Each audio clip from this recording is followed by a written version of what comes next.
तो last time हम कहां पर थे? बीटा एलिमिनेशन बता रहे थे, राइट? अब देखो बीटा एलिमिनेशन क्या होता है। मैंने बोला कि दो चीजें बहुत इंपॉर्टेंट है, एक एलिमिनेशन रिएक्शन और दूसरी सब्स्टिट्यूशन रिएक्शन। थोड़ा सा ठीक से यहां पर ध्यान देना जरूरी है। एलिमिनेशन और सब्स्टिट्यूशन, ये दो रिएक्शंस एक दूसरे के साथ काफी बार कॉम्पीट करती है, बहुत ज्यादा कॉम्पीट करती है। ये बहुत इंपॉर्टेंट है, ये हम देखेंगे। तो चलो इसमें क्या क्या देखना है, लेट अस सी। तो बेसिकली कल हमने देखा कि अल्फा बीटा ये सब क्या होता है। अल्फा बीटा कार्बन का मतलब क्या है? मुझे एक बार बस आप बताओ चार्ट करके कि ये वाला जो कार्बन है,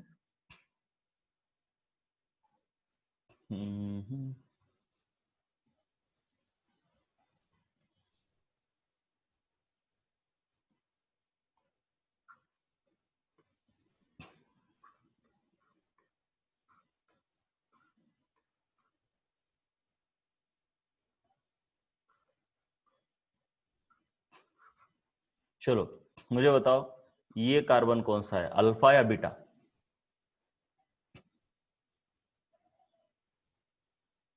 क्विक, बहुत जल्दी बताना है प्लीज। यस, नागेश ने बताया। ज्ञानेश्वर ने ज्ञानेश्वरी ठीक से देखो बेटा, मैंने बताया था ना अल्फा और बीटा, कल समझाया था। जरा भी आप मतलब आप पढ़ो तो सही ना, पढ़ते भी नहीं तो क्या करूं मैं अभी। हाँ बाकी लोग,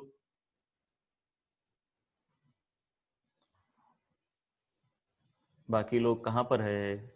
देखिए ये है आपका फंक्शनल ग्रुप, ठीक है ना? तो ये हो जाता है आपका अल्फा कार्बन, राइट?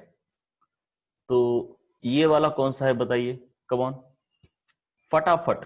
देखिए सबसे एक्सपेक्टेड है, आप लोगों से सभी से एक्सपेक्टेड है कि आप बताइए। अगर आप नहीं बताते तो मैं आपकी तरफ ध्यान भी नहीं दूंगा उतना फिर। Yes, this is beta carbon.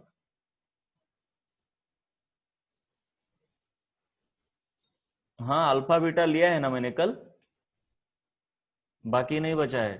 Alpha beta लिया है क्या, बताओ जरा। शुभम तुमने लाइव लेक्चर देखा था या यूट्यूब पे देखा है, बोलो जरा।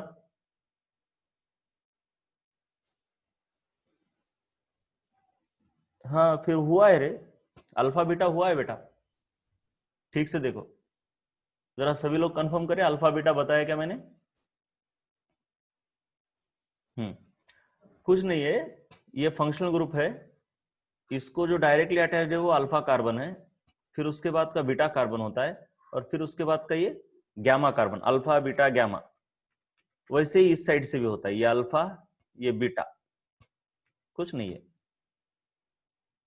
तो ये वाला हाइड्रोजन कौन सा है, बोलो? Alpha beta gamma.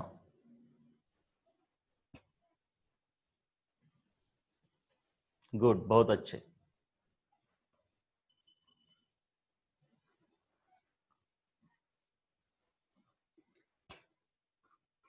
चलो ये वाला हाइड्रोजन कौन सा है मुझे बताओ जरा, ये वाला हाइड्रोजन। बंसो निकिता देखो बेटा ठीक से, नीचे वाला हाइड्रोजन क्या है बताओ?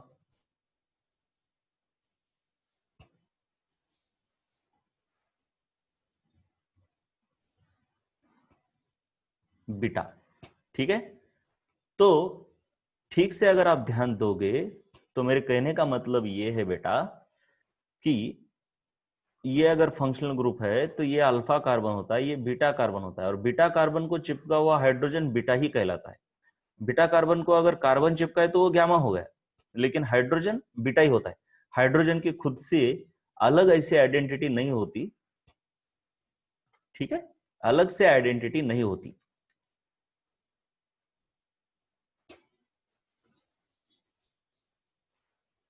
चलिए अब जरा मैं आपको एक थोड़ी सी नई बात के ऊपर आज लेके जा रहा हूं। चलिए ये बेसिक हो गया, ठीक है। अब मैं थोड़ा यहाँ पे एक पेज इंट्रोड्यूस कर रहा हूँ, 91B। 91B किधर गया ये?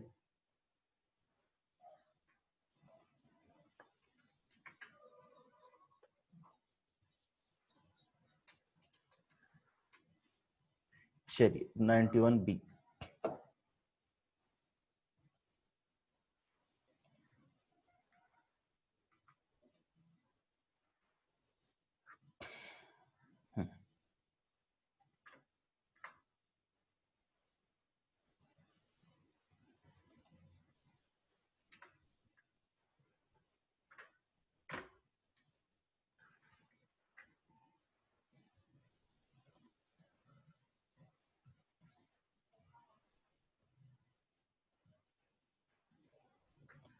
अब देखिए ठीक से, बहुत अच्छे से देखना है जो भी मैं बता रहा हूं, आराम से, कोई बात नहीं।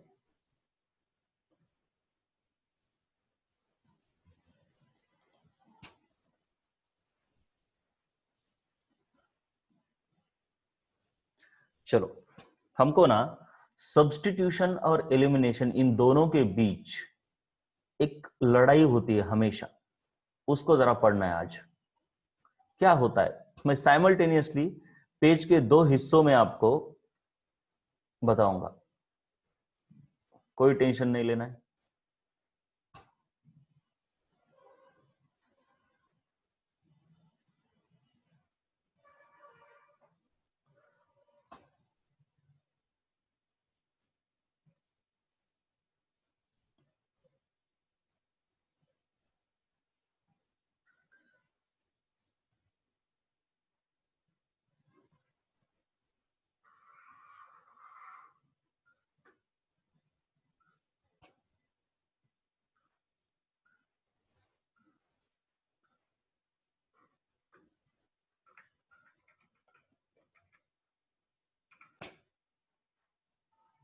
तो चलो अब देखते हैं यहां पे, बड़े ही आराम से, बड़े आराम से।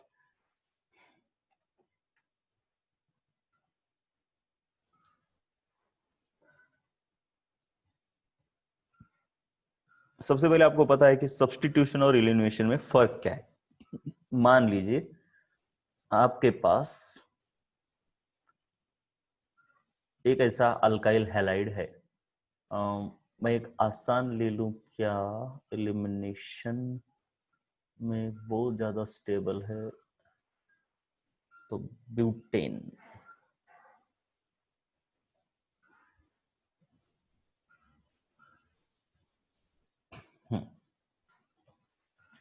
आसान एग्जांपल लेता हूं इथेन का, ठीक है,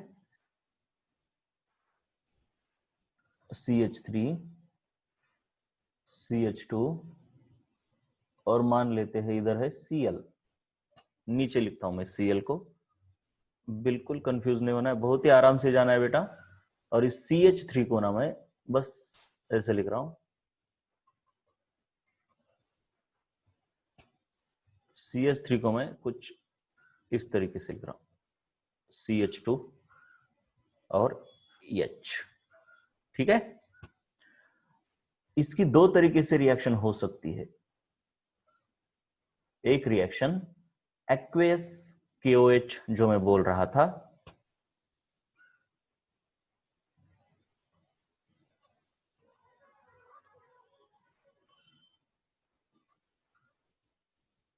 ये एक्वेस KOH क्या करता है, बस इस क्लोरीन की जगह पर OH लाता है, ये हमने ऑलरेडी देखा है, यानी कि CH2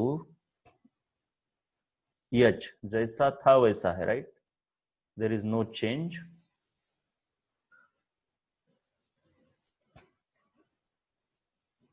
और यहां पर सिर्फ OH, इसको थोड़ा बॉईल करना पड़ता है, थोड़ा ही, ज्यादा नहीं।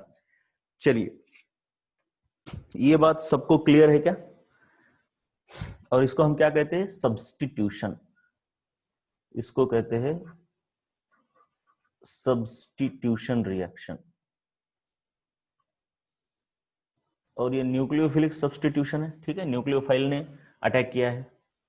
बहुत ही आराम से जाना है हमको, क्योंकि बहुत बड़ा टॉपिक है ये और आगे भी आपको लगने वाला है ईथर्स में, तो मैं अभी कवर कर रहा हूं। दूसरा हमको देखना है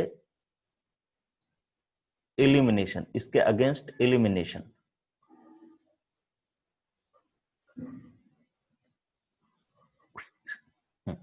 तो मैं KOH की जगह पर अब मैं जरा दूसरा यूज कर रहा हूं। क्यों कर रहा हूं बाद में पता चलेगा आपको।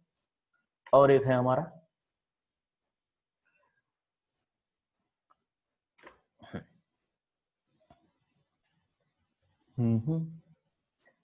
ये अल्कोक्साइड न्यूक्लियोफाइल, मतलब ये देखिए OR और ये सोडियम, यहां पे H जैसा था वैसा है और थोड़ा बस यहां पे OR आता है, राइट। ये ईथर फॉर्म होता है। टेम्परेचर कम होना चाहिए, लो टेम्परेचर होना चाहिए, थोड़ा सा ही बॉईल करना है, ज्यादा नहीं। और of course by product NaCl, ये हम लिखते नहीं यूजुअली, -NaCl लिख सकता हूं मैं, इसको थोड़ा छोटा करेंगे हम, राइट। बाय प्रोडक्ट पर उतना ध्यान प्लीज मत देना। ये -NaCl। अब बहुत इंपॉर्टेंट है इधर,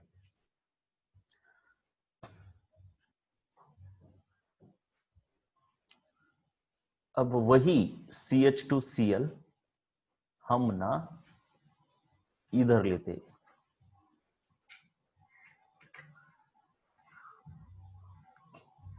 और फिर वही इसी को लेते हैं। मतलब अल्कोक्साइड इंपॉर्टेंट है और कुछ नहीं, हमको इंपॉर्टेंट क्या है, सिर्फ और सिर्फ अल्कोक्साइड, नथिंग इज इंपॉर्टेंट। अब कुछ सिचुएशन में ऐसे होता है, किधर आई भाई गाड़ी, क्यों बज रही है एम्बुलेंस की बहुत ज्यादा। तो यहां पे ना होता यह है कि ये दोनों चले जाते हैं, मतलब इन दोनों को निकाल लिया जाता है और आपको मिलता है कुछ ऐसा,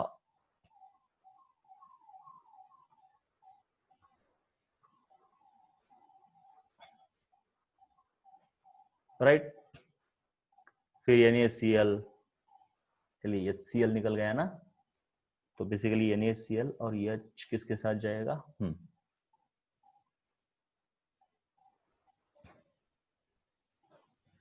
ओके, राइट। एक मिनट, बिल्कुल जल्दबाजी नहीं चाहिए मुझे। तो ये अल्कोहल, मतलब ये क्या होता है बेसिकली, बाद में समझेगा आपको। ये दोनों एक साथ आते हैं और ये इसके साथ आता है, तो NaCl और अल्कोहल ROH फॉर्म होगा, ठीक है। तो बाय प्रोडक्ट्स को मैं यहाँ पे लिख रहा हूं, यहाँ पे टेम्परेचर हाई होना चाहिए, हीट, हाई टेम्परेचर, यहां पे लो टेम्परेचर, और कुछ और आपके बाय प्रोडक्ट्स है इसके साथ NaCl और ROH। चलिए,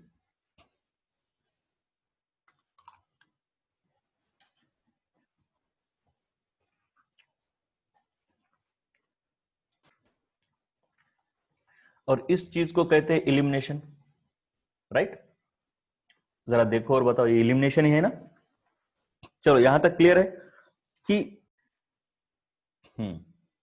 तो हम क्या देख रहे हैं, हम क्या देख रहे हैं, सब्स्टिट्यूशन और एलिमिनेशन रिएक्शंस दोनों के लिए कंडीशन सिमिलर होती है। कब सब्स्टिट्यूशन होती है, कब एलिमिनेशन होती है, राइट। जब लो टेम्परेचर हो तो यूजुअली सब्स्टिट्यूशन होता है, और हाई टेम्परेचर हो तो यूजुअली एलिमिनेशन होता है। वो क्यों होता है, उसका रीजन क्या है, वो आपको थर्मोडायनामिक्स में समझेगा गिब्स फ्री एनर्जी पढ़ने के बाद। मैंने सरफेस केमिस्ट्री में बताया था, गिब्स फ्री एनर्जी नाम की एक चीज होती है, उससे समझेगा। तो अभी टेंशन लेने की जरूरत नहीं, फिर भी मैं पूरी रिएक्शन होने के बाद बता देता हूं। खैर, तब तक के लिए हाई टेम्परेचर पर एलिमिनेशन, लो टेम्परेचर पर सब्स्टिट्यूशन, इतना ही याद रखना है।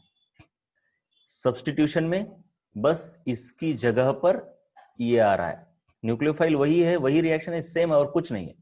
वही न्यूक्लियोफाइल मतलब वही न्यूक्लियोफाइल, वही रिएक्शन, सब कुछ सेम, बस इलिमिनेशन हो रहा है और यहां सब्स्टिट्यूशन। फर्क क्या है दोनों में? लो टेम्परेचर और हाई टेम्परेचर, इतना ही फर्क है अभी तो मैकेनिज्म हमने इसका देखा कि ये जो न्यूक्लियोफाइल है, ये देखिए OR- यहां पे अटैक करता है, कार्बन 5 बॉन्ड नहीं सह सकता तो ये इधर से निकल गया Cl-। अब ये Cl- इस सोडियम के साथ चला जाएगा। सोडियम कहां से आया? ये देखिए, ये यानी OR था ना, ये तो इससे ये भाग गया इसके साथ, तो सोडियम भाग जाएगा क्लोरीन के साथ बेटा। राइट, अब देखो इस तरीके से ये रिएक्शन हो गई। Na+ के साथ रिएक्ट होने पर ये -NaCl मैं इधर लिख देता हूं, ये -NaCl, बात खत्म। अब देखो, अब इंपॉर्टेंट क्या है, ये Cl- निकल गया बाहर, तो यहां पे इसने जो काम किया, इसने दिस एक्टेड एज न्यूक्लियोफाइल। जब भी कोई कार्बन के ऊपर अटैक करता है और दूसरे को निकाल देता है, ऐसे निगेटिव चार्ज लेके कार्बन के ऊपर अटैक करता है, वहां से कुछ चुराता नहीं है, उसके ऊपर जाके बैठता है, तो अब उसे न्यूक्लियोफाइल कहा जाता है। So it acted as nucleophile, इतना ही याद रखना है, न्यूक्लियोफाइल की तरह काम किया। अब यही हमको इधर देखना है, चलो इसी को ले लेते हैं। राइट, अब फिर से वही, बस थोड़ा सा रोल चेंज है, थोड़ा सा रोल चेंज है। ये देखिए, ये जो OR- है ना, ये हाई टेम्परेचर पर क्या करता है, ये कार्बन के ऊपर अटैक करने की जगह पर इसको खींच लेता है। कैसे खींच लेता है? क्योंकि इसके ऊपर डेल्टा पॉजिटिव है, देखो सॉरी डेल्टा निगेटिव आएगा क्योंकि कार्बन की इलेक्ट्रोनेगेटिविटी ज्यादा है और इसके ऊपर डेल्टा पॉजिटिव होता है। ठीक से देखो, ठीक से, अब देखो इधर डेल्टा निगेटिव है, इधर डेल्टा पॉजिटिव है, इधर डेल्टा, अरे उल्टा हो गया, हाँ ठीक से देखो, इधर डेल्टा निगेटिव है, इधर थोड़ा सा पॉजिटिव है, तो ये OR- इसको खींच लेगा। इसको खींचते वक्त कार्बन इलेक्ट्रॉन नहीं छोड़ता, कार्बन खुद के पास इलेक्ट्रॉन ले लेता है क्योंकि कार्बन की इलेक्ट्रोनेगेटिविटी ज्यादा है। तो सिंपल बात देखो, जब ये कार्बन के ऊपर एक्ट करता है तो उसे न्यूक्लियोफाइल कहते हैं, और जब ये कार्बन से प्रोटॉन को चुराता है, मतलब प्रोटॉन को एक्सेप्ट करता है, तब हम बोलते हैं कि ये बेस की तरह एक्ट किया, बेस की तरह एक्ट किया। बेटा ये 11th क्लास 12th क्लास चलो, 12th क्लास, ठीक है 12th क्लास। तो ये बेस की तरह एक्ट किया, so this acted as base. Base में और न्यूक्लियोफाइल में थोड़ा फर्क होता है, वो आपको समझने की अभी जरूरत नहीं है। बेस और न्यूक्लियोफाइल सिमिलर ही होते हैं, लेकिन जब भी कोई ऐसे प्रोटॉन को एक्सेप्ट करता है तो उसे हम बेस कहते हैं। लेकिन उसमें बहुत है, जब आपको केमिकल काइनेटिक्स होगा तब मैं कुछ बता पाऊंगा। थर्मोडायनामिक्स और केमिकल काइनेटिक्स दोनों होना चाहिए। न्यूक्लियोफाइल, अच्छा देखिए, न्यूक्लियोफाइल और बेस दोनों का एक ही काम है। न्यूक्लियोफाइल के ऊपर भी निगेटिव चार्ज होता है, बेस के ऊपर भी निगेटिव चार्ज यानी लोन पेयर ही होती है। एक तो निगेटिव चार्ज या तो लोन पेयर, इंपॉर्टेंट क्या है कि लोन पेयर या फिर निगेटिव चार्ज होना, ठीक है। न्यूक्लियोफाइल भी लोन पेयर लेके ही किसी के ऊपर अटैक करता है, और बेस भी लोन पेयर होने की वजह से ही प्रोटॉन एक्सेप्ट करता है। मतलब न्यूक्लियोफाइल का एक सब टाइप होता है बेस। अरे ये बहुत इंपॉर्टेंट है, चलो न्यूक्लियोफाइल मतलब किसी भी केस में हम न्यूक्लियोफाइल कहते हैं, जरा ठीक से समझो, कोई जल्दबाजी नहीं चाहिए, कोई जल्दबाजी नहीं चाहिए। अगर आप देखोगे न्यूक्लियोफाइल इज बिग नेम, मतलब किसी के ऊपर भी अटैक करे नेगेटिव चार्ज वाला, उसे हम न्यूक्लियोफाइल कहते हैं। लेकिन बेस तभी कहा जाता है, बेस तभी कहा जाता है जब वो प्रोटॉन के ऊपर अटैक करे। अदर केसेस में उसे बेस नहीं कहा जाता। सो न्यूक्लियोफाइल तो सिंपल सी बात है, अगर किसी बंदे ने H+ के ऊपर अटैक कर दिया, यानी H+ को एक्सेप्ट किया, तो यहां पे ये न्यूक्लियोफाइल भी कहलाता है। न्यूक्लियोफाइल क्या है यार? न्यूक्लियोफाइल का एक ही इंपॉर्टेंस है कि उसके ऊपर लोन पेयर होनी चाहिए और वो लोन पेयर उसने किसी को डोनेट करनी चाहिए, बस काम खत्म, है ना? बिल्कुल। तो न्यूक्लियोफाइल यहां पे इसको कहते हैं हम, और बेस भी कहते हैं। वैसे देखा जाए तो लुईस थ्योरी के अनुसार न्यूक्लियोफाइल और बेस दोनों का एक ही काम है। लुईस थ्योरी, ये लॉरी ब्रॉन्स्टेड क्या कहता है? प्रोटॉन एक्सेप्ट करना चाहिए। ठीक से, हाँ, ये पूरा याद होना चाहिए। लॉरी ब्रॉन्स्टेड के अनुसार क्या है? बेस का मतलब प्रोटॉन एक्सेप्टर, प्रोटॉन एक्सेप्टर। लेकिन लुईस थ्योरी के अनुसार क्या है बेटा? Lone pair donor. Proton acceptor ही होना चाहिए ऐसा कुछ है क्या? नहीं। तो लुईस थ्योरी के अनुसार अगर आप देखोगे तो ये भी निकालने की जरूरत नहीं है मुझे, ठीक है? न्यूक्लियोफाइल और बेस, मतलब जो न्यूक्लियोफाइल होता है वो बेस भी होता है। So nucleophile, when something acts as nucleophile, it also acts as base. ये क्लियर है according to Lewis theory, according to Lewis theory. लेकिन यूजुअली क्या किया जाता है? लॉरी ब्रॉन्स्टेड को समझते हैं कि भाई प्रोटॉन अगर इन्वॉल्व है तो बेस को, अदरवाइज बेस मत को। लेकिन मेरा तो कहना है कि ऐसा कुछ नहीं है। मतलब by Lewis theory,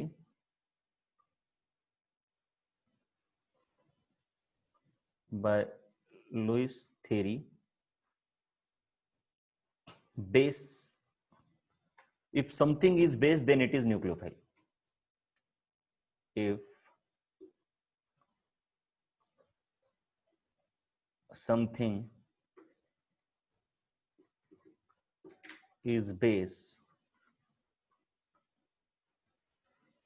then it is nucleophile. ठीक है? ये तो सिंपल सी बात है। न्यूक्लियोफाइल और बेस का काम, काम एक ही है। ठीक से देखो, काम एक ही है, काम एक ही है। So function is same, function is same. दोनों का काम एक ही है बेटा। क्या काम है? दैट इज, क्या काम है बोलो? दोनों का काम क्या है बोलो? न्यूक्लियोफाइल और बेस दोनों का काम क्या है बोलो? एक ही काम है दोनों का। अरे बोलते रहो। दैट इज, दोनों का एक ही काम है, to donate lone pair, to donate lone pair. यहां तक समझ में आया कि बेस और न्यूक्लियोफाइल दोनों का काम एक ही है, दोनों का काम एक ही है। लेकिन अब देखो, काम दोनों का एक ही है, काम दोनों का एक ही है, लेकिन कोई अगर अच्छा न्यूक्लियोफाइल है तो वो अच्छा बेस है, ये कहने की जरूरत नहीं। वो क्यों? जरा ठीक से समझते। काम दोनों का एक है लेकिन तरीका अलग अलग है, मतलब उन दोनों को रेफर करने का तरीका अलग है। ठीक से देखो, काम करते वक्त दो चीजें इंपॉर्टेंट होती है, एक कितने फास्ट कर रहा है और दूसरा कितना लॉन्ग लास्टिंग कर रहा है। अरे दो चीजें हैं काम करने के तरीके, फास्ट या क्विकनेस यानी स्पीड, वो एक देखते हैं हम, और दूसरा स्टेबिलिटी है, देखते हैं उसको। स्टेबिलिटी मतलब कोई काम अगर स्पीड से हो रहा है तो वो स्टेबिलिटी से ही हो रहा है, इसकी कोई गारंटी नहीं। मतलब ऐसा कुछ नहीं है, कुछ काम ऐसे भी होते हैं कि, मतलब कोई लोग ऐसे होते हैं कि काम को फास्ट भी करते हैं और बहुत अच्छा अच्छा भी करते हैं, मतलब लॉन्ग लास्टिंग भी करते हैं, राइट? जैसे कि मशीन है, कोई ट्रैक्टर है, राइट? तो ये खेत को ना प्लगिंग करता है। प्लगिंग मतलब पता है ना, जुताई उताई जो होती है, मुझे पता नहीं, नांगरनी। तो ट्रैक्टर फास्ट भी करता है और अपने बैलों से लॉन्ग लास्टिंग भी करता है, राइट। तो यहां पे क्या हुआ, ट्रैक्टर ने दोनों काम अच्छे से किए, ट्रैक्टर ने दोनों काम अच्छे से किए, long lasting as well as stable, समझ रहा है ना, मतलब speedily as well as stably. लेकिन हर वक्त ऐसा नहीं होता, कुछ चीजें ऐसी होती है कि फास्ट होती है लेकिन स्टेबल नहीं होती ज्यादा। फॉर एग्जाम्पल आप भी बता सकते हो, आपके मेडिसिन में ही बहुत ज्यादा ये है ना, एलोपैथी और आयुर्वेद, पता है ना। एलोपैथी बहुत ही क्विक रिजल्ट दिखाती है लेकिन लॉन्ग लास्टिंग होने के चांसेस कम है, राइट। लेकिन आयुर्वेद स्लोली रिजल्ट दिखाता है लेकिन लॉन्ग लास्टिंग होता है, समझ में आया। तो न्यूक्लियोफाइल अच्छा तब कहेंगे हम, न्यूक्लियोफाइल तब कहेंगे जब वो स्पीडीली अटैक करता है, बहुत ही फास्ट अटैक करता है। लेकिन सिर्फ अटैक करने से काम नहीं होता, जो प्रोडक्ट हुआ है वो स्टेबल होना चाहिए, वो वापस भी तो आ सकता है ना। मतलब ये जो रिएक्टेंट है, क्या रिएक्टेंट है, ये देखिए A- न्यूक्लियोफाइल है, इसने किसी के ऊपर लोन पेयर डोनेट कर दी, बहुत ही फास्ट कर देता है ये जो है ना, ये बहुत फास्ट कर देता है।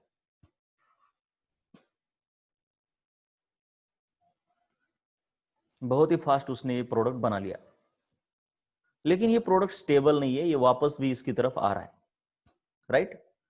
तो हम बोलेंगे कि ये अच्छा न्यूक्लियोफाइल है, उसने क्योंकि फास्ट कर दिया ना काम, ये is a good nucleophile.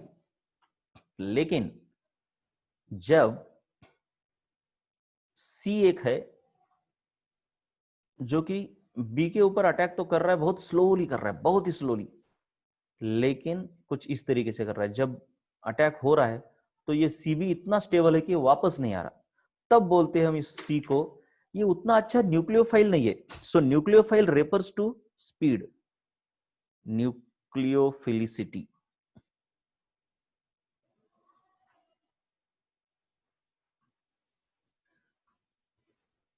Refers to speed,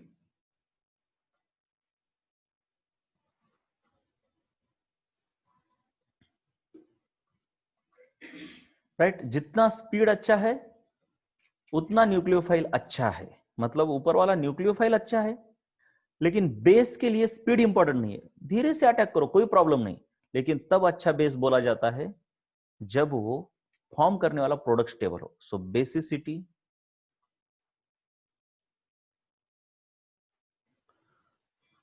refers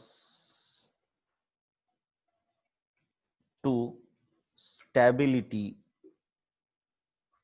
of product, stability of product. ये चीजें ना एनसीईआरटी में नहीं मिलेंगी आपको, इसको काफी ढूंढ ढूंढ के मैंने निकाला है, कहां कहां से पता है मुझे, सिर्फ कहीं भी ढूंढो आप देखो, न्यूक्लियोफाइल और बेस, इसमें डिफरेंस आप खोजने का सोचो, नहीं खोज पाओगे, बहुत मुश्किल है, मतलब मुश्किल है।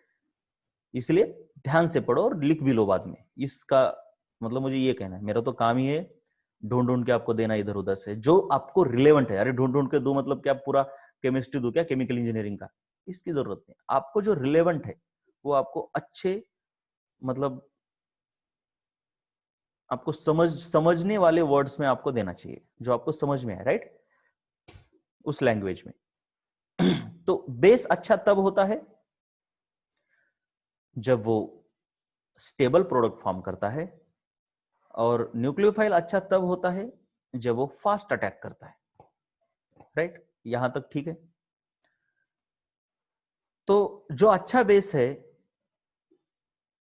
वो अच्छा न्यूक्लियोफाइल नहीं है, ऐसा हम ऑलवेज कह सकते हैं क्या, या फिर ऐसा कुछ नहीं कह सकते, कुछ भी हो सकता है, कोई अच्छा बेस भी हो सकता है, कोई अच्छा न्यूक्लियोफाइल भी हो सकता है, कोई अच्छा बेस मतलब कोई दोनों में बुरा हो सकता है, कोई दोनों में भी अच्छा होता है, कोई एक में अच्छा दूसरे में बुरा हो सकता है। तो इस वजह से आपको क्या लगता है, सभी मतलब एक में अच्छा एक में बुरा दोनों में बुरा, मतलब इनमें से क्या हो सकता है?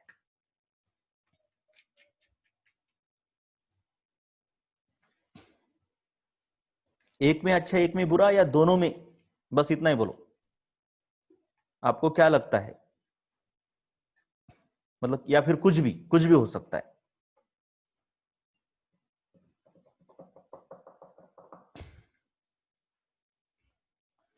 अरे बोलो, कितना देर लगाओगे यार।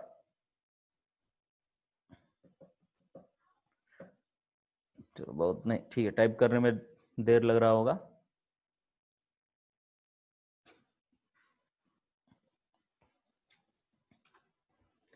तो देखो, nucleophilicity refers to the speed, basicity refers to stability of product. ये तो क्लियर है। अब चलते हैं आगे। आगे चले थोड़ा, तब तक आप सोच लो।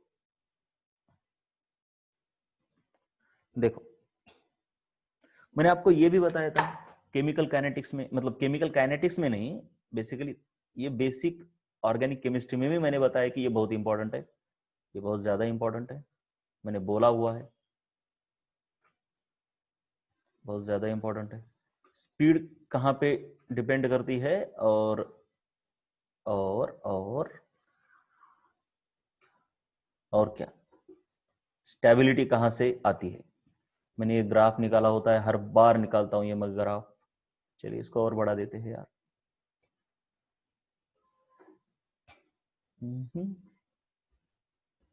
धीरे से ही जाना होगा। अरे यार टाइम तो खत्म हो गया अभी, क्या करें। कंसेप्ट है तो धीरे से जाना ही पड़ता है।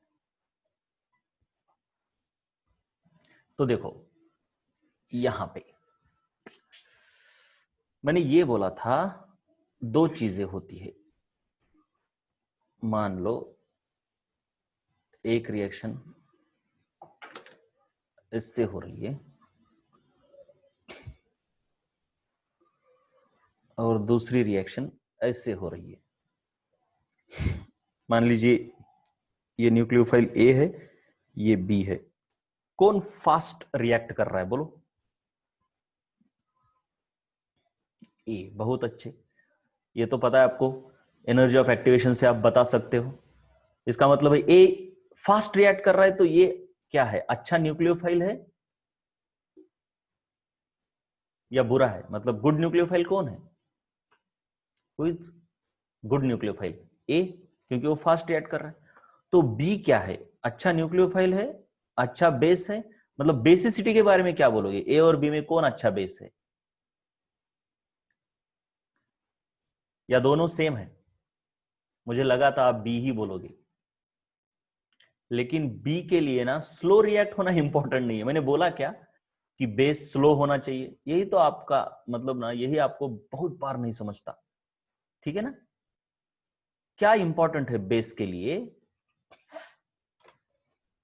क्या इंपॉर्टेंट? देखो, आपको अगर बोला जाए आदमी का एज ज्यादा है, तो इसका मतलब कि उसका एक्सपीरियंस अच्छा हो सकता है, लेकिन कोई गारंटी नहीं ना कि उसका एक्सपीरियंस अच्छा ही हो। एज ज्यादा है मतलब वो कोई खेती बाड़ी करने वाला और वो केमिस्ट्री आके पढ़ा रहा है, 60 साल का है, तो उसका एज ज्यादा है मतलब वो ज्यादा होशियार हो गया क्या? ऐसे थोड़ी है, लेकिन यूजुअली ऐसा होता है। यूजुअली तो इसको हम ऐसे नहीं कि स्टेटमेंट ले ले। मेन क्या है आपको पढ़ाने के लिए कि आदमी एक्सपीरियंस्ड और होशियार होना चाहिए। तो एक्सपीरियंस्ड और होशियार यूजुअली तब होता है जब वो मतलब ज्यादा एज वाला हो, लेकिन ऐसा ऑलवेज नहीं है ना बेटा। तो मैंने बेस के लिए ऐसा थोड़ी बोला है कि वो स्लो अटैक करना चाहिए। मैंने एक ही बोला है कि उसने स्टेबल प्रोडक्ट फॉर्म करना चाहिए। ऐसा बोला है क्या मैंने बेस के लिए कि स्लो अटैक करना चाहिए? नहीं बोला। देखो जरा ऊपर। तो अब बोलो मुझे, प्रोडक्ट किसका ज्यादा स्टेबल है, ए का या बी का, या दोनों का सेम? स्टेबिलिटी एनर्जी से आती है बेटा, ठीक से देखो, मैंने पढ़ाया है, stability is related with energy. तो दोनों के प्रोडक्ट की एनर्जी डिफरेंट है या सेम है? देखो जरा, इधर एनर्जी रहती है, इसके ऊपर एनर्जी रहती है, राइट। इस एक्सिस के ऊपर एनर्जी रहती है। दोनों की सेम है एनर्जी या डिफरेंट है? ए और बी के प्रोडक्ट देखो, दोनों के प्रोडक्ट देखो यार, एनर्जी सेम है या डिफरेंट? क्या बात करते हो यार। एक्टिवेशन एनर्जी दोनों की डिफरेंट है अंजलि, इसकी एक्टिवेशन एनर्जी अलग है, इसकी एक्टिवेशन एनर्जी अलग है, लेकिन प्रोडक्ट की तो एनर्जी सेम है ना।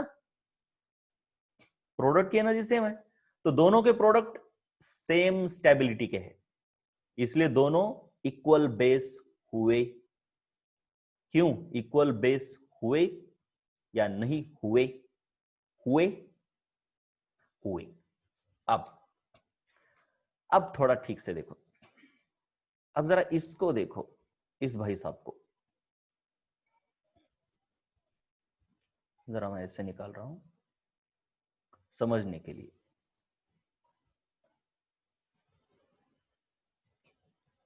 ये सी वाला, अब मान लो कि इसका पीक और दोनों का पीक सेम है, दोनों का पीक सेम है, पीक दोनों का सेम है, ठीक है।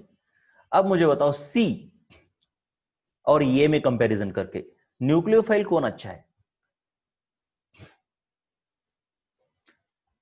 स्पीड, रिएक्शन की स्पीड किसके ऊपर डिपेंड होती है और स्टेबिलिटी किसके ऊपर डिपेंड होती है? ये पहले देखो, ये देखो जरा ठीक से, ये जो एनर्जी डिफरेंस है ना, एक्टिवेशन एनर्जी, इससे हम स्पीड का पता लगाते हैं। और ये जो है ना, ये एनर्जी डिफरेंस, इससे हमको पता चलता है कि प्रोडक्ट कितना स्टेबल है। जितना नीचे जाएगा प्रोडक्ट उतना स्टेबल बनते जाएगा यूजुअली, ठीक है। चलो, तो ए और सी में स्पीड किसकी ज्यादा होगी, ए की या सी की, या दोनों की सेम? सेम होगी, इसलिए दोनों न्यूक्लियोफाइल सिमिलर है। स्टेबिलिटी ऑफ प्रोडक्ट किसकी ज्यादा है? सी की ज्यादा है। अब समझ रहा है? तो सी अच्छा क्या हुआ? सी इज अ गुड न्यूक्लियोफाइल और बेस, बेस। समझ में आया? अब समझ रहा है इनको? अब देखो, और एक बंदा निकालता हूं मैं, और एक बंदा वो होगा, अरे कलर तो चेंज करो यार, थोड़ा कलर वलर चेंज तो करे। अब थोड़ा इधर मैं ले लेता हूं ये आपका, इसको, और यहां से कुछ ऐसे ले लेता हूं, डी वाला। अब मुझे बताओ, ये डी वाला अच्छा न्यूक्लियोफाइल है या अच्छा बेस है, या दोनों? दोनों है। सही बात, बिल्कुल सही बात। थोड़ा सा अब और यहां पे खेलेंगे हम, तुम भी क्या याद रखोगे कि क्या पढ़ाया सर ने, ठीक है ना। ये चीजें बेटा एनसीईआरटी में नहीं है, इसलिए थोड़ा ध्यान देना पड़ेगा। और ना तो ये इजीली नेट पर मिलेगी, क्योंकि इनको सॉर्ट आउट करके जरा मैंने थोड़ा परेशान होकर निकाला है, राइट। चलो जरा इसको थोड़ा नीचे लेता हूं। अब और एक, चलो कलर तो ले लो एक अच्छा सा यार, क्या कलर, व्हाइट वाला लेता हूं। अब इसके बारे में मुझे बताओ, ये वाला, अरे किधर चला, चलो भाई यहीं पर रोक देता हूं इसको, क्या जरूरत है।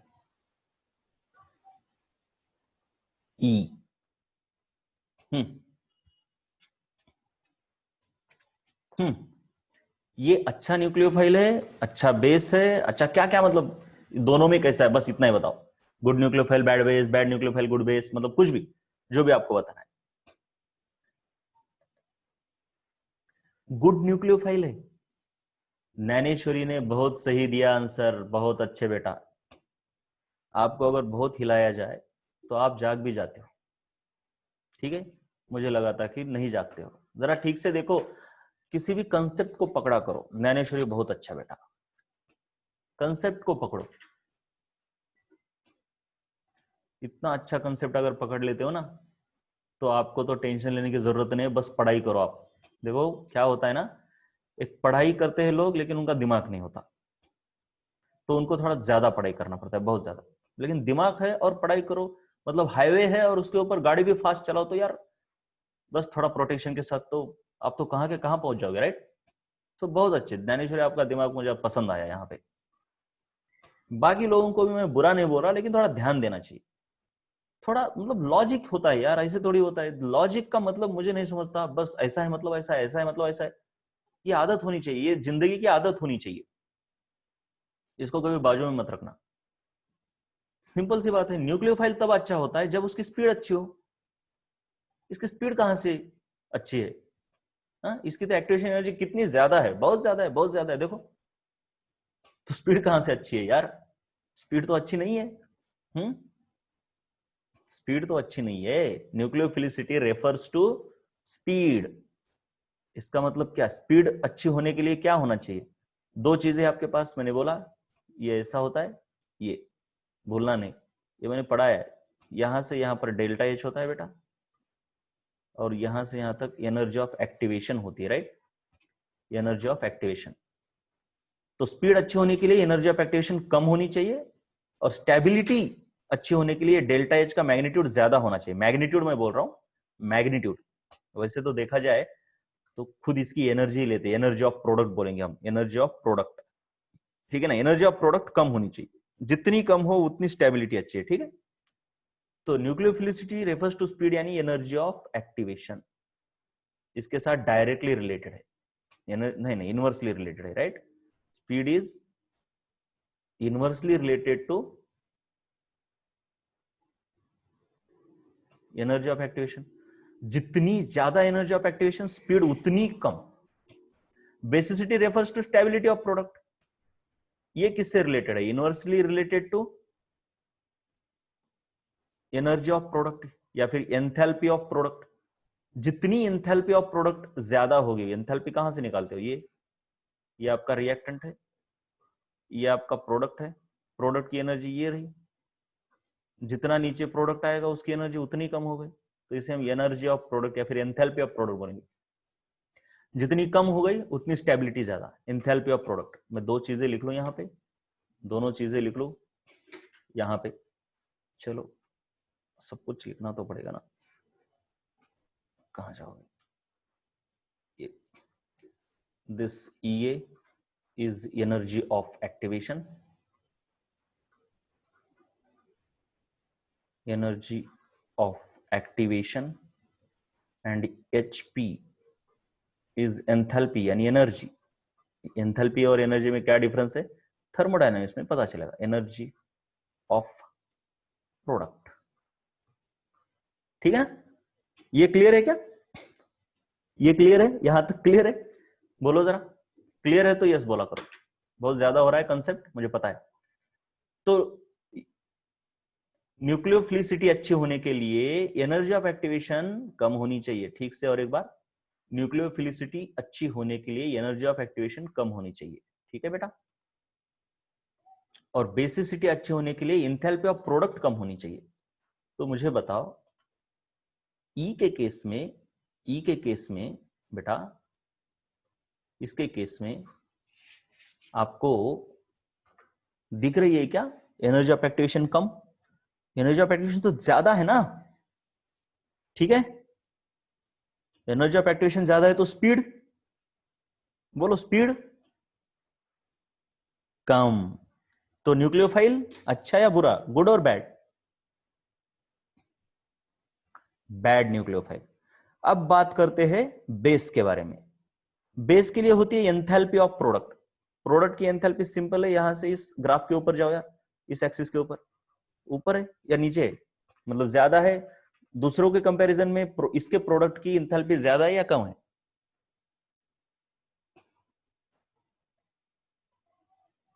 ज्यादा है। तो स्टेबिलिटी कम है।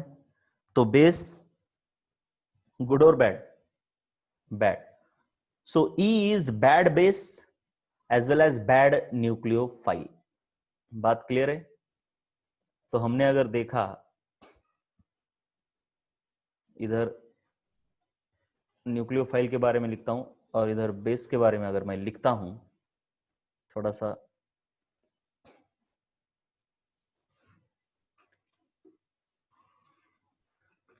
चलिए, न्यूक्लियोफाइल के बारे में हम क्या क्या लिख सकते हैं? दो न्यूक्लियोफाइल अच्छे हैं, इक्वल है, मतलब कौन कौन कौन कौन न्यूक्लियोफाइल? ए और सी, दीज आर, मतलब देखो सबसे अच्छा न्यूक्लियोफाइल डी है। D is the best nucleophile. उसके बाद ए और सी नियरली इक्वल है, ए इक्वल टू सी। उससे भी खराब है बी न्यूक्लियोफाइल, मतलब जितना ऊपर जाएगा वो न्यूक्लियोफाइल बुरा होगा, है ना? और सबसे बुरा कौन है? ई।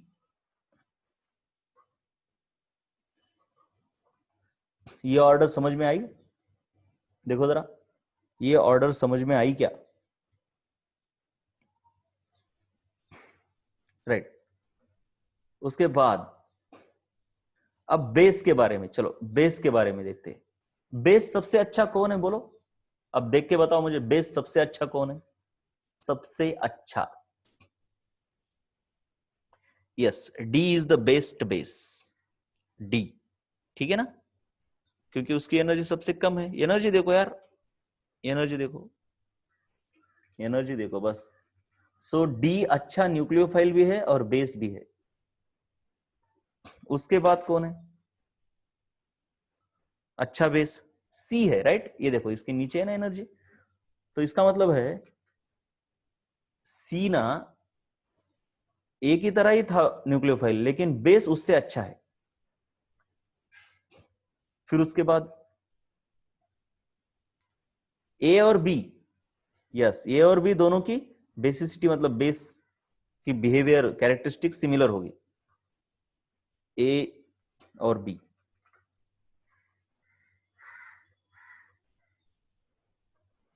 हाँ, और उसके बाद ई, इसका मतलब ई बैड न्यूक्लियोफाइल भी है और बैड बेस भी है, और डी अच्छा न्यूक्लियोफाइल भी है और अच्छा बेस भी है। और ये मतलब कंपैरेटिवली सी के कंपैरिजन में ये सेम न्यूक्लियोफाइल है, लेकिन बेस बुरा है सी के कंपैरिजन। मतलब कोई अच्छा बेस हो सकता है, बुरा बेस मतलब कुछ भी हो सकता है, ऐसा नहीं है कि bad base means good nucleophile, ऐसा कुछ नहीं है।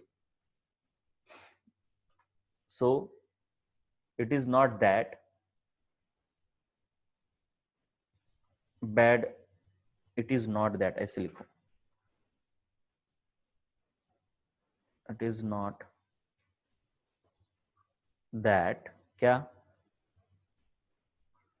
Bad nucleophile is a good base.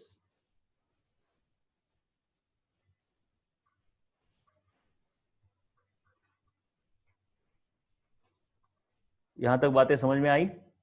इनको पढ़ना पड़ेगा बेटा अब, क्योंकि ये तो मैकेनिज्म बाकी है अभी, इनको पहले पढ़ो, ठीक है? इनको अभी घर पे पढ़ो, अब ये तो आपको स्क्रीनशॉट भी लेना होगा, ठीक है? चलो सबसे पहले स्क्रीनशॉट ले लो और इसको पढ़ो। चलो स्क्रीनशॉट ले लो, मैं जरा निकाल रहा हूं, बड़ा कर रहा हूं इसको, एक मिनट, ये चलो इसका स्क्रीनशॉट ले लो।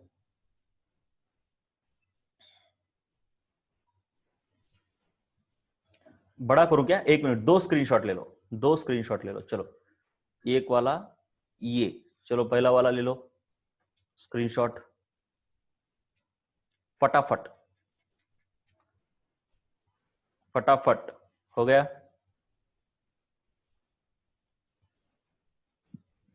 अब दूसरा वाला, एक मिनट, यहां तक आया ना?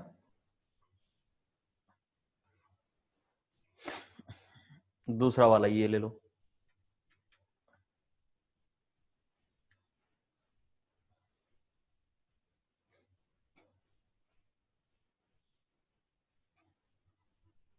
हो गया? हो गया ना? अब तीसरा वाला ले लो,